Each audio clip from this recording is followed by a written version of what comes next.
probably thinks is very nicely, a very nice link there to immunology. So it's my pleasure to introduce. So our next speaker is Maaike Kusters, who's a consultant pediatric immunologist at Great Ormond Street and honorary associate professor at UCL. Maaike has got particular interest, obviously, in immunology, but also HPO and its role in data and use of data, particularly in understanding disease. So she's going to talk about HPO, examples of projects, outcomes, and real-world benefits. Yeah, sort of. Yeah, thank you for the introduction. So yeah, my slides are definitely original today, so we won't have any overlap with any other slides, 100% sure. So the first question I am asking you is how to make honey. How is honey actually made? What kind of ingredients do you need? Who is collecting the honey? Where are we bringing this honey to? And how ultimately do we get to a pot of honey? So in the first instance, you need ingredients. So you need to have flowers, and it depends on where you actually put the beehive, what the landscape will be. So it could be that you put, in a beautiful landscape with lots of flowers, and there's lots of ingredients that you could collect. But if you do that in the middle of winter, there will be different ingredients than if you do it in the middle of summer. And maybe over the years, the landscape will also change. So in the beginning, there might be 3 flowers. There's not a lot of ingredients to collect, but over time, when everything grows and there is more flowers and there's more biodiversity, there might be more ingredients that you are able to collect. Then who are the collectors? Well, we think the bees should be collecting and taking these ingredients then to the beehive. Are these the doctors? Not sure. And there should also be a system. There should be someone overarching, and this is the queen bee in the beehive, and she is actually deciding what goes and what doesn't go into the beehive. There has to be a system, there has to be a culture, there has to be a leader who decides what is the language. So my question to you is, what is actually the language of the bee? Can someone do a bee sound? What's the bee sound? The language is our understanding of genetics. Yeah, but what is the sound? Can you do a bee sound? Because I put a Dutch bee sound. So if you put in children bee like in the Netherlands, we would add zoom. I'm not sure if you ever heard a bee making a sound that was zoom. If you ask like the sound for a cow, we would say boo in the Netherlands. I think you say moo here. So you see what I mean? Like, what is the language? What are we agreeing on? So in the beehive, it's very simple. The queen bee, she decides, but if she's not happy, you're out. It's very simple. This is the language. But what is actually your language? So basically the product to get the honey is quite simple. You have like ingredients, you collect the ingredients, the bees bring it to the hive, the queen bee decides what goes, there's a culture, there's a system, there's an agreed language, and ultimately you get to the honey. So how does that then translate? It's actually not that simple for a beehive. It's not just where you place it. A bee is also very limited. The action radius that a bee actually flies, if you know a little bit more about beehives, which I excellently do, then you know that a bee only flies a couple of miles or kilometers, or whichever language you want to use, and then it comes back. And it depends on like how aggressive the pheromones are of the queen bee, how often they fly, how much ingredients they bring, and if they continue to fly, or if they go a little bit the extra mile, or if they just stick around the beehive and already are happy with a couple of flowers that they collect. And this will impact, of course, on the honey that you will ultimately make. And is the honey yummy? Is the honey exciting? Is it Manuka honey? What kind of honey are we making here? If there's nothing, if there are no ingredients to collect, the whole system will fail. There is no way that the bee can collect any ingredients. Can't take it to the beehive. It doesn't matter what the queen bee wants, it's not there. Basically, the whole system fails and they will die. A bit dramatic, but yeah. Okay. So the hive basically is a collection system where you are collecting signs and symptoms, the flowers collected by the bees, which I think are sort of healthcare professionals, but are we actually the data collection? Or should there also be patients or other people who are collecting data and bringing ingredients to the beehive? And then ultimately it's the queen bee who decides what goes, the culture, the language that we agree on, and the leadership that she shows. And together we are making, hopefully, a diagnosis, beautiful honey. So honey, is that then just like a string of zeros and ones, and that comes together, and therefore this is honey. The label is honey, this is the diagnosis. So basically, it's any diagnosis, just a diagnosis. Diabetes is diabetes. Your diabetes is my diabetes. Is it that simple? Is it that black and white? So if you look, for instance, at 2 action radius that a doctor has. So for instance, action radius number 1, the published data. What are we doing? We are with dinosaurs, of course, we're always like 5 or 10 years behind, at least in healthcare. So of course, we're going to our PubMed search, and we're going to do this manually. We're not going to use any AI tools to help us, just one human brain, typing stuff, pressing enter, and then looking at the results. Are we missing ingredients? We don't know, right? Because we haven't thought about it. This is just our brain typing stuff in PubMed. And then we feel that this PubMed is a reflection of the population. Is it truly a reflection of the population? Are all the ingredients that are collected by the people who have published it a true reflection of the population on planet Earth? Like if you, for instance, look at genomics, the library that we have, the background data for which we compare our patients against, are they really reflecting the people from Africa, from South America? Is that truly a reflection of the population? Is there enough biodiversity in our published literature? Then what also I think is super essential is the difference in age. So a child, when it's born, it might not have all the features for the diagnosis. So are we going to wait until we hit sort of like textbook diagnosis where we have all the features there and everyone can see this is a diagnosis? Are you then a brilliant doctor, or are you actually supposed to diagnose the child growing into the full phenotype at an earlier stage? And is that published? Is the data published of how a patient is growing into the phenotype, or are we only allowed, because otherwise maybe your article is not accepted, to publish a full phenotype, a nice polished data cohort? This makes a difference, of course. I don't want to diagnose a child when it hits the textbook. I want to diagnose a child when it evolves into the disease before it hits the full phenotype. Then the data collection. Is every doctor actually available? Is PubMed available for everyone? Can everyone look at the articles? Are these articles available for everyone, for every doctor on this planet? Probably not. And then also what happens, I'm sitting in this hive. This is my hospital.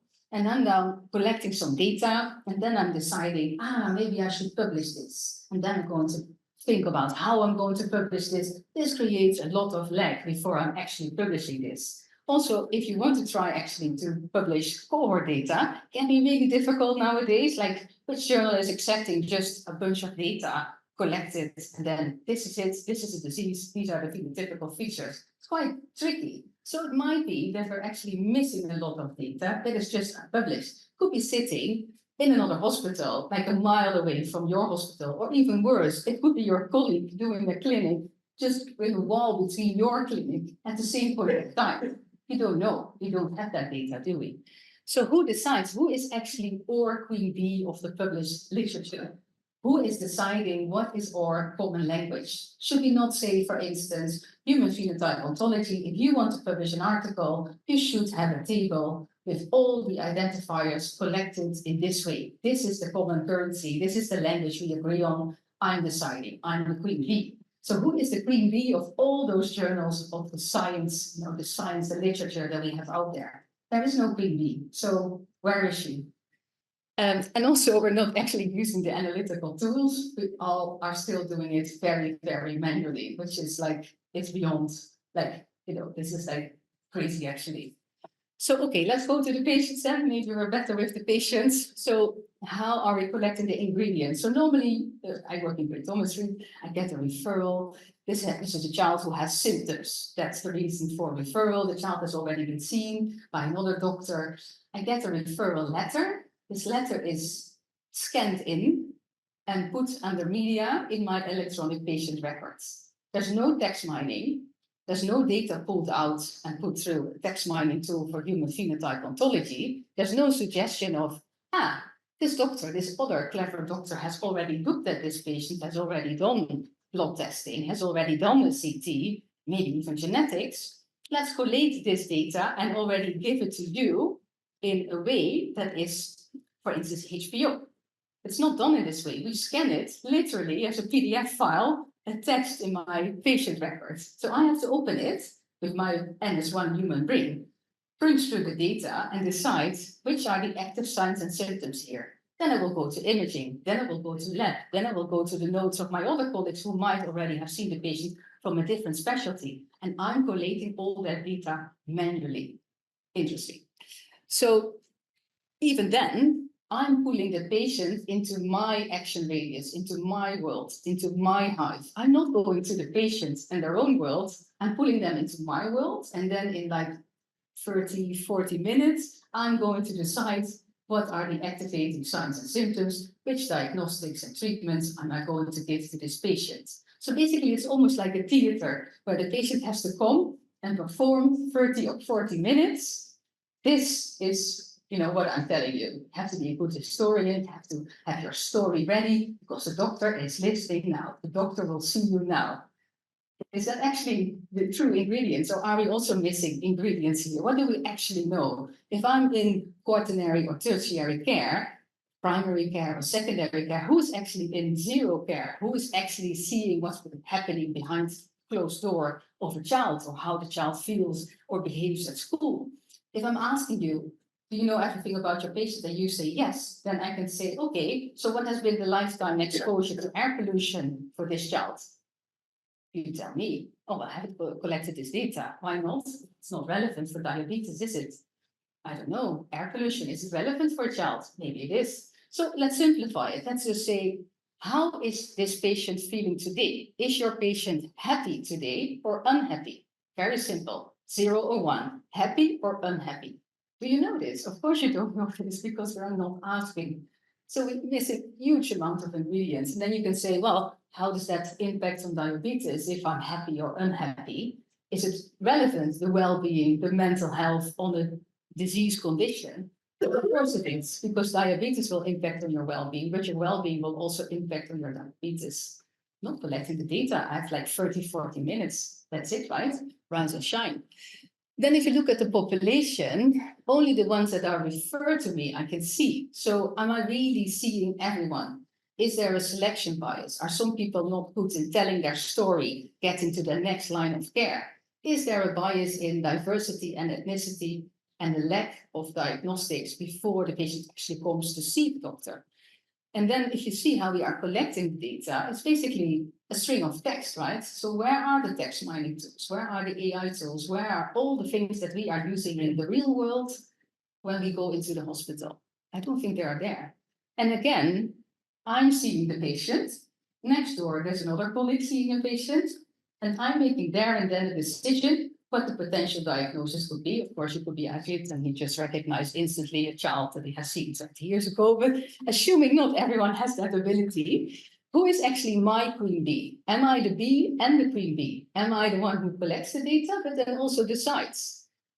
Is that okay? Should there not be extra layers of analytic tools or systems? Of course, I can bring a child to an MDT and discuss, but it's what I present. It's not the patient has presented. It's not the missing ingredients. It's only what I'm telling you, what we are thinking about right there in the moment with a couple more human brains, maybe NS5.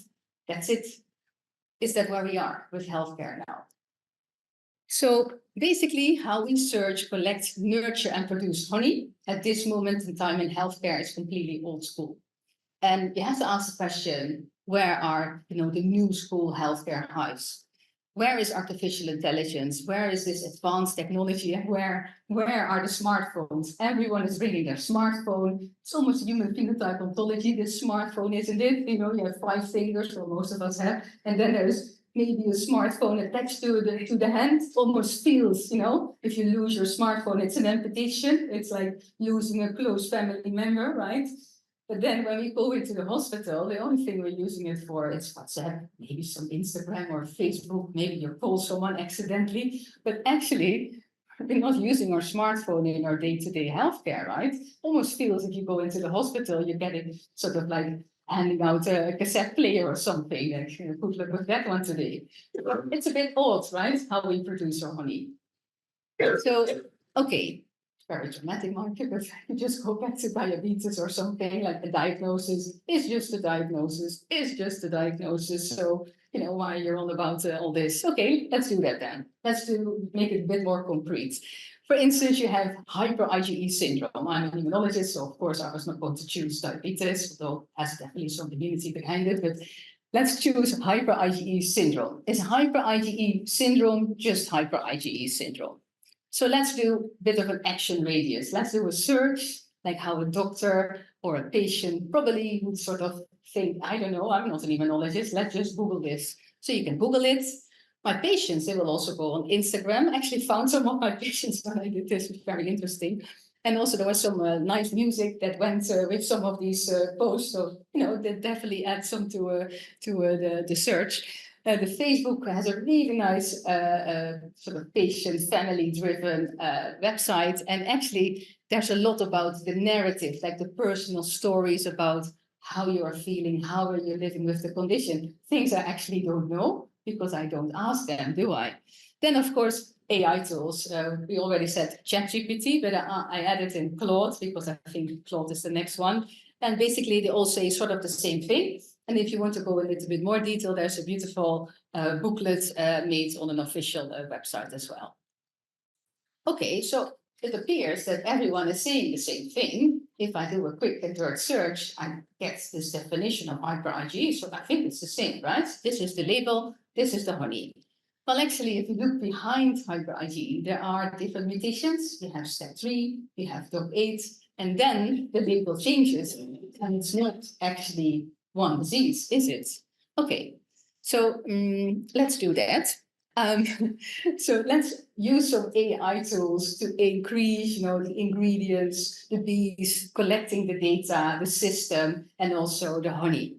So I created two hives. Hive number one, what if we have published data about hyper-IgE syndrome? We collect all this data in a systematic way, and then we ask AI tools, what's the diagnosis? Can an AI tool then tell me it's hyper-IgE? Can they say it's not just hyper-IgE syndrome, it's due to STAT3 or DOC8 mutation? And then we also did hive two. Hive number two is, what if we actually have some real patients with either DOC8 or STAT3? We, of course, have the data. We even have the data over time. We have thrown into their phenotype. If I could then ask AI, what's the diagnosis? Are they able to tell me it's hyper-IgE or even it's because of STAT3 or DOC8? Let's do that exercise. So basically the published data, so we did the PubMed search. So we added hyper-IgE syndrome, STAT3, DOC8. This was all done manually. We selected the articles, we went through all the articles, we looked at the clinical features, we put them in nice Excel tables. Then we also added the frequency of how often these clinical features occurred. And then we also looked at the lab results and the genetics, and we added this all. This took 4 people a long time to collect this data. Then we said, of course, because we're in an HPO group, we annotated them according to HPO with HPO terminology and identifiers. And then we asked 9 different open access, so available for everyone, including your patients, including just the general population if they're searching for potential diagnosis for their symptoms.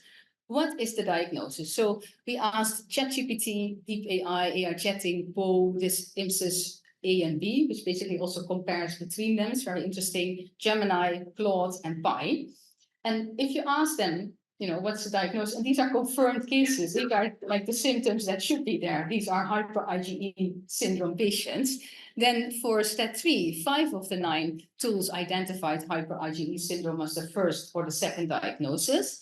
For DOC8, it was actually less. It was only 3 out of 9 of the AI tools. But maybe if I repeat it tomorrow or next month, it can already be different because the algorithms are actually learning as you go.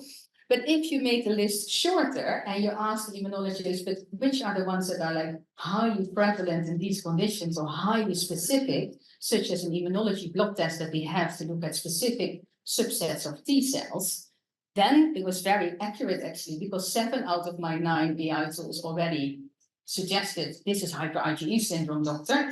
So, you know, it's already pushed you in the right direction. All of them said, wow, these are lots of symptoms. Maybe you should go to the doctor, which I think is a good advice anyway. And so these tools are available. So patients that has a diagnosis can look this up, but also the public who doesn't maybe know I have hyper IgE could look it up and then say, I might have hyper IgE. I might go to the GP and tell this GP I might have hyper IgE syndrome, right? I should go to an immunologist according to this AI tool. All of these steps we did manually. It's like, okay, that's not good, is it? We can't do that for every disease. Okay, so not ChatGPT in my opinion, but for this year, at least at this moment in time, I think actually Claude is the best AI tool for now, where we are. But yeah, I have no stocks in it. It's a private company, unfortunately. So let's simplify. Let's do this hive number 2 only with Claude, because, you know, we don't have time to go through all these 9 AI tools unless we have a tool that can actually pull it all together to 9 AI tools. So this is a child, 10-year-old. This is a real patient with a whole set of, you know, symptoms. Definitely should see the doctor, that's clear. But he has like facial features, he has infections of the skin, he has eczema, asthma. If you do a full blood count, you can see that he has high eosinophils, he has high IgE, might be suggestive. But he has a whole plethora of symptoms. So what does Claude tell me in less than 30 seconds? It will tell me, okay, doctor, this is hyper IgE, should be step 3. The mutation. So yeah, definitely, you know, you should do something because this is quite serious. Okay, but what if my hive, you know, is put in a different action radius? The child is younger and the child doesn't have all these features or hasn't been to genetics, or we haven't done a fancy immunology blood test like this subset of T cells. And he only has, for instance, infections, he has eczema, he has high IgE levels. Could this be hyper IgE? Would I recognize this as hyper IgE? If I would know that there is a hyper IgE score and I would put this child through the hyper IgE score, then actually it's scoring quite low. So not sure, likely, unlikely. Does this justify to activate genetics, or should we wait a little bit longer? So the differential is quite wide in my human brain. So okay, a 5-year-old boy with recurrent skin infections, recurrent lung infections, high IgE. I don't know what high is, but at least it's elevated. It's, you know, out of the spectrum of normal, apparently. A full blood count, which I think most people should have, shows high eosinophilia and eczema. So here, again, Claude will say, yes, this is hyper IgE, most likely with step 3.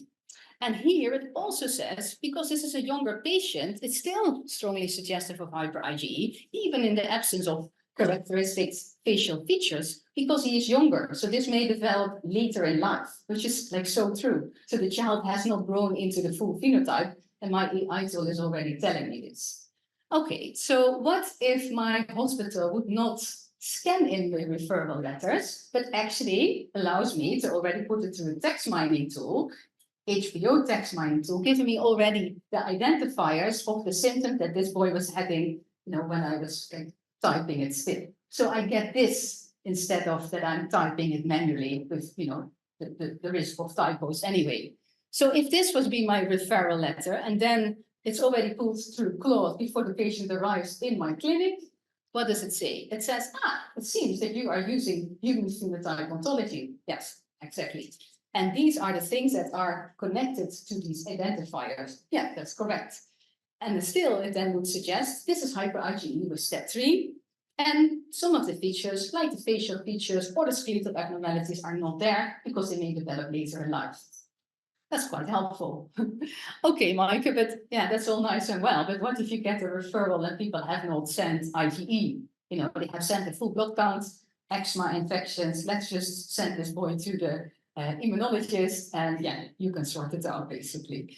Okay, fair enough. So again, I'm leaving out the high IgE levels. I'm just doing the other features. What does this time Claude tell me in less than 30 seconds? It says, now you have eczema, you have something with infections. You didn't give me elevated IgE level. So therefore, as artificial intelligence tool, I'm assuming it's absent, that you did test it, but it was negative. But it does give you a clue like, well, actually, maybe I should send it.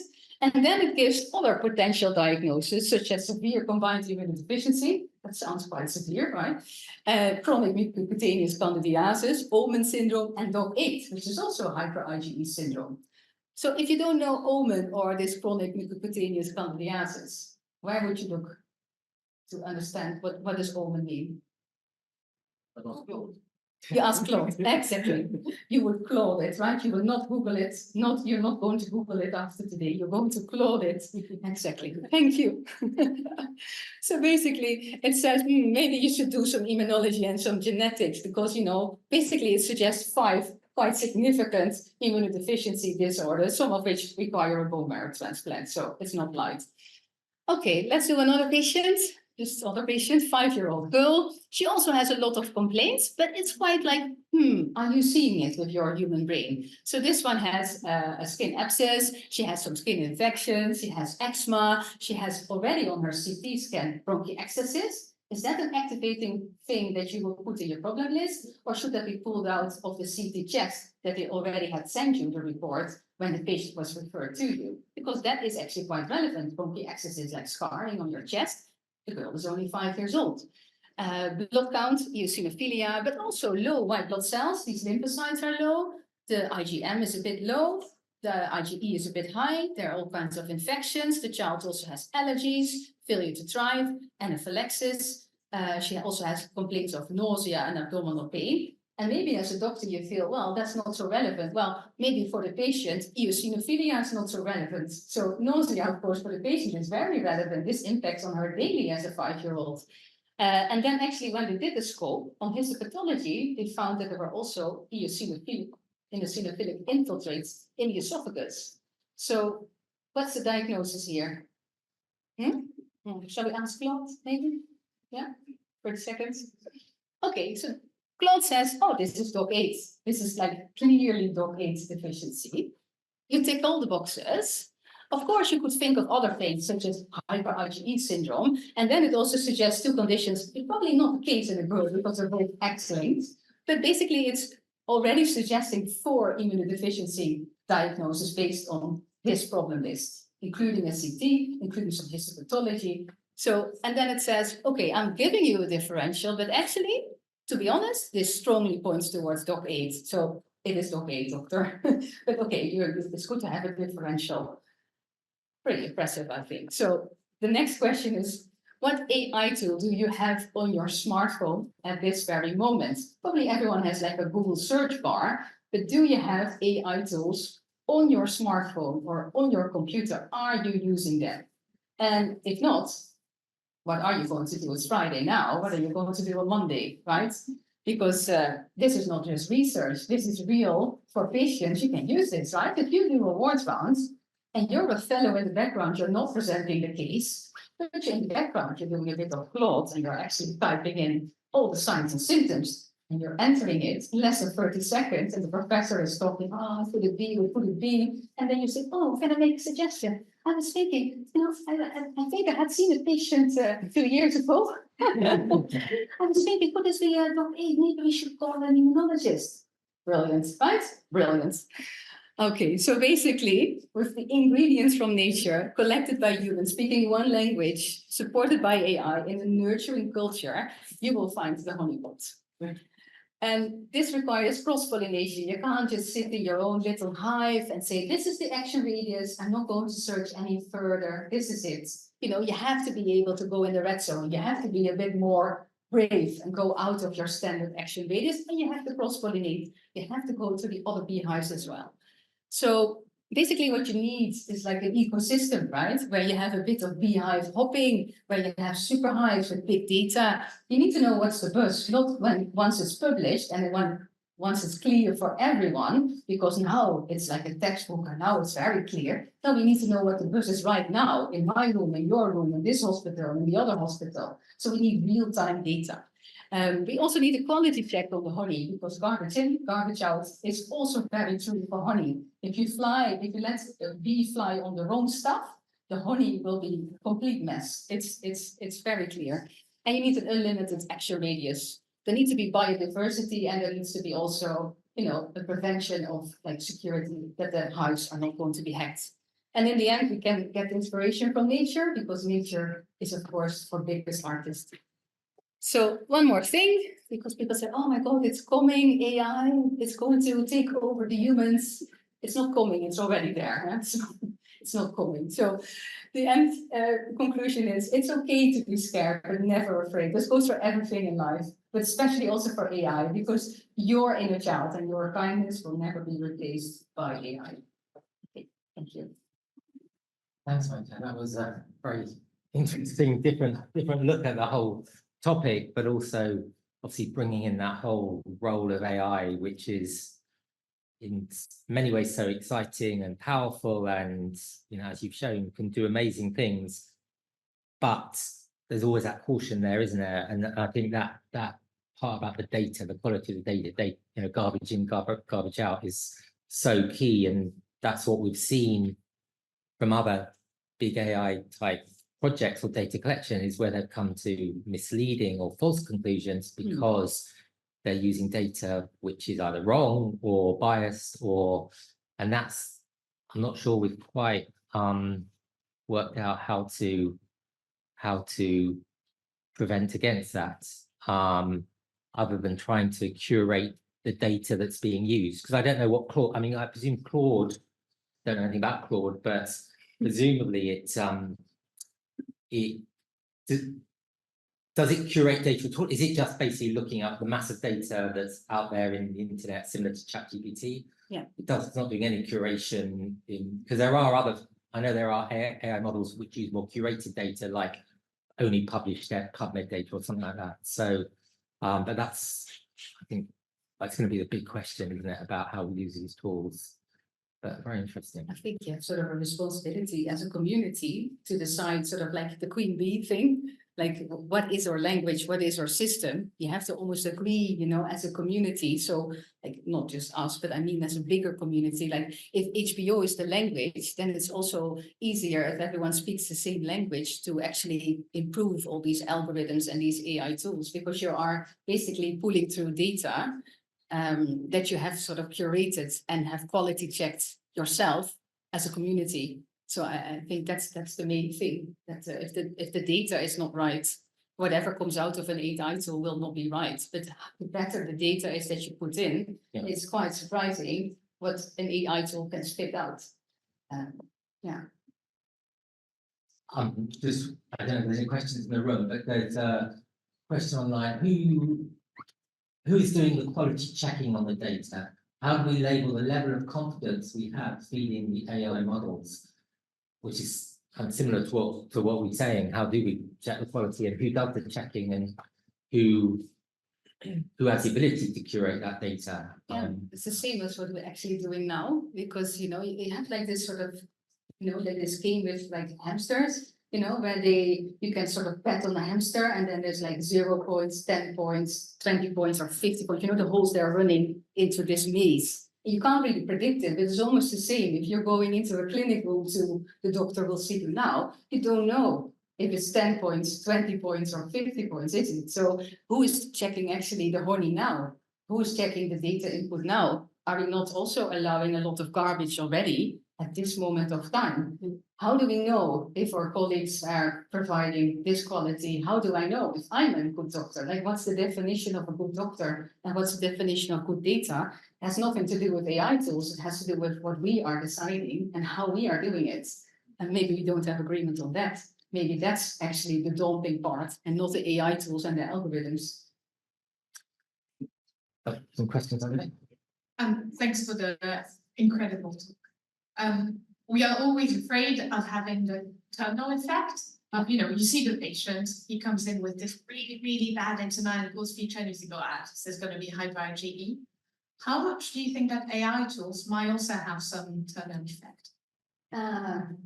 You mean, yeah, I think it's very not considering things that are not obvious. Yeah. Based on maybe small details that don't fit. Yeah, it would be interesting, like for instance, like actually it's like human feeling, this intuition, or like have seen this pattern like 20 years ago. I was trying to do that with some of, the problem list, so I have like a syndromic clinic, for instance, and then I leave the actual diagnosis that is in the problem list out, and I'm just pulling the other data just randomly through AI tools. That doesn't go very well. It doesn't go very well. You already have to have like some sort of language like HPO or something that it's already like defined, like this is the terminology, and then it sort of spits it out. But like if you have a very sort of like a duplication or something which has like a broad potential like of developmental delay or something, then AI tool is a bit sort of lost in translation. It's sort of like this is too generic. And I think with this, that's why, of course, I took this example. It's so sort of like niche that it is able to go into that niche. But I think the human eye at this moment in time of how you select it is still more important than the actual AI tool at this moment in time. So if you have this sort of good feel already, that, it has to be something, then you keep searching, right? And you think like, my action radius is not right. I have to go to a conference, I have to do a bit of BI hopping, I have to be thinking about this patient still. Yeah. For me, the challenge would be to learn how to use these tools for our undefined patients and use them in a way that would be correct and beneficial for the patients, rather than being over-inclusive or fancy tests that would have an emotional and financial burden for the patients. Because I tried to use ChatGPT recently for an undifferent immunodeficiency, and I was like, I'm so listening to use that engine. It didn't really work good, but it can give you some good ideas.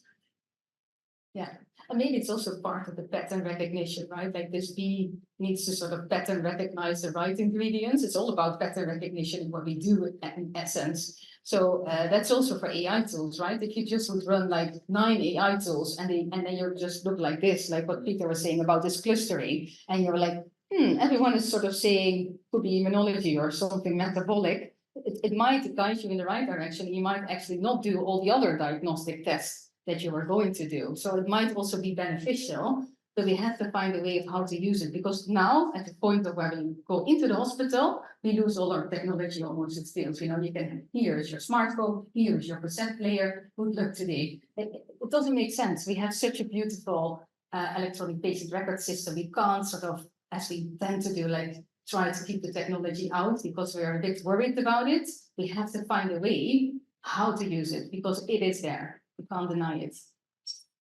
I just feel that having a good monitoring after we along with the use of the AI tool is quite important, because yes, we can have a kind of fancy AI tools to give us a diagnosis, but the monitoring is quite important to tell us what is good from bad and whether it is a bias or not, and that needs to be a constant thing.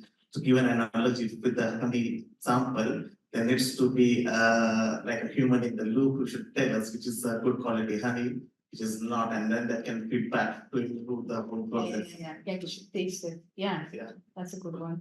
Yeah.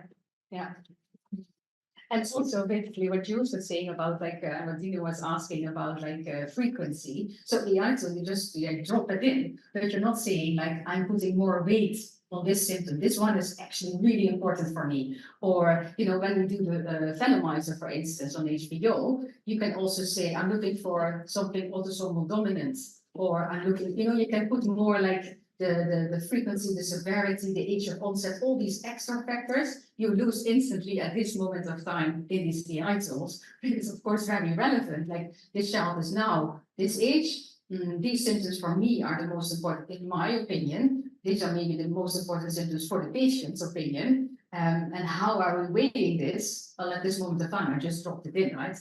So all these things are relevant. Yeah, someone needs to taste honey. Yeah, you're right.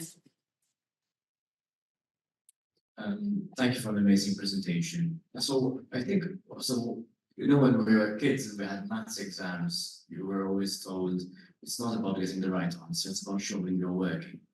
And I think one thing that's key is, so you gave examples of an AI that gave us the answer we expected.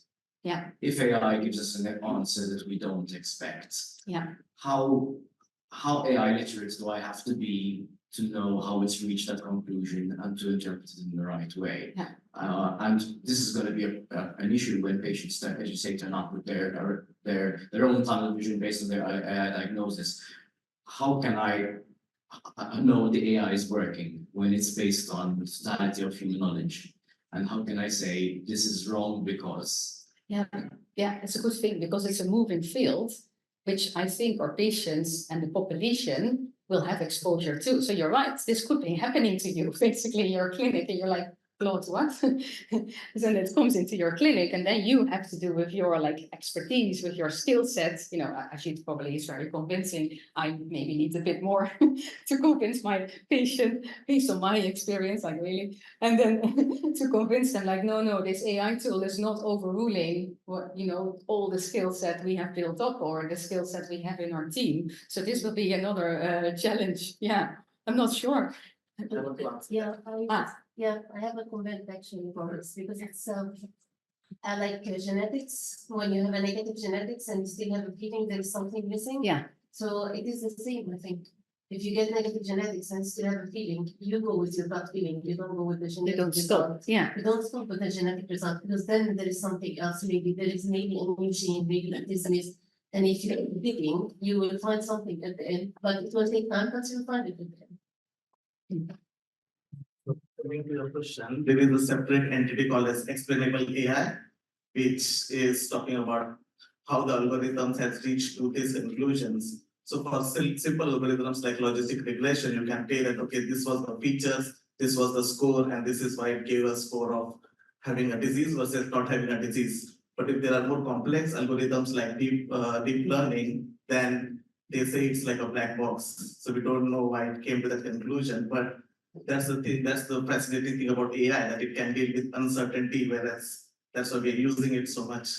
So it is still evolving. And also the garbage in, garbage out goes for the algorithm, because if I put a lot of like, okay, and I'm going all in on immunology, and then this algorithm says, oh, okay. So if I do it, and we did this like 2 months ago for an abstract, we did this hyper IG by myself and other people. And now I use it again, and it already gave a different, more granular answer than 2 months ago. I said, really? It's impressive, yeah. So You it's still have to, even with your black box analogy, even if it's AI which can then explain, how it's weighted the information, doesn't mean it's more right or wrong, right? So okay, at least you can visualize the algorithm or the process as opposed to a black box. That doesn't necessarily help in determining the accuracy. Just a caution, because even though it looks plausible, it could still be wrong. But you do have And black box yeah. can be more accurate even if you don't understand how it's getting the answer. So Yeah. anyway.